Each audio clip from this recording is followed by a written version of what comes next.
Oil ஊற்றி clean பண்ணி வச்சுருக்க சுண்டைக்காவை போட்டு நல்லா வதக்கி விடலாம்.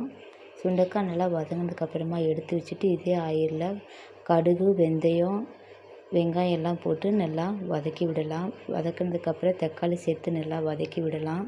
தக்காளி நல்லா மசிஞ்சு வந்ததுக்கப்புறமா நம்ம வறுத்து வச்சுருக்கிற சுண்டைக்காவை இதில் சேர்த்து நல்லா கலரி விடலாம். இதுக்கப்புறம் 3 ஸ்பூன் மல்லித்தூள், 2 ஸ்பூன் மிளகாய்த்தூள், கொஞ்சம் மஞ்சள்தூள் சேர்த்து நல்லா கலரி விடுங்க.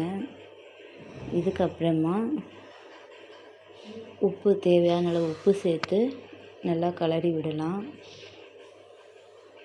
தேவையான அளவு தண்ணி ஊற்றிக்கலாம். நல்லா கொதிக்க விடலாம்.